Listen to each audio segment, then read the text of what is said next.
Slap Happy Lion for me is definitely a cartoon of two halves. The first half of it was actually pretty decent. The second half, not so much. Which is an MGM cartoon from 1947, directed, of course, by Tex Avery and written by Heck Allen. And we have a voice cast including Frank Graham as both the mouse and the lion. We also have Sara Berner as the crocodile. And we definitely do get some interesting animals in this one. It starts off with, well, actually, a particularly interesting lion who's clearly having a nervous breakdown, but then we meet the character of the mouse. And this mouse begins to tell us a story about how this ferocious lion was actually scared of this little mouse. And we see this lion in a jungle setting, roaring at different animals. We have a gorgeous little baby crocodile, and the snakes turn themselves into wheels and wheel away from the lion. And I just loved seeing all of these different animals. I thought they looked brilliantly animated. They were so cute. Their behaviors were quite comical, if you can kind of get your head around the fact they're scared by a lion.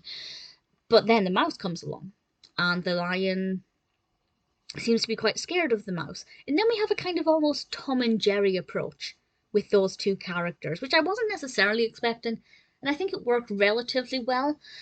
But after a certain point, the mouse just. Oh, also, the mouse plays instruments, an unexpected instrument at one point, and we have some great music and sound effects during that moment. I can't really explain too much about that without spoiling it, but I'm sure you'll know which bit I mean when you see it.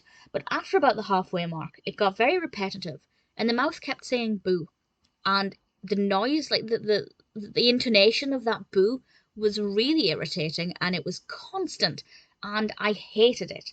So I actually, I started really liking this. I thought it was pretty decent, and then I wouldn't say I despised it, but it actually kind of grated on me, and I really didn't like it at all. So it's an interesting concept, initially well executed, but the second half, or at least the final third, I just didn't care for.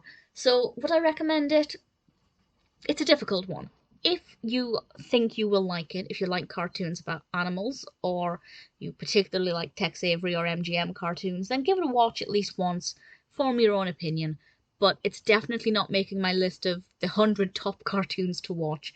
Slap Happy Lion definitely divided my own opinions. I didn't hate the fact that I spent the time watching it, but I doubt I'd ever watch it again.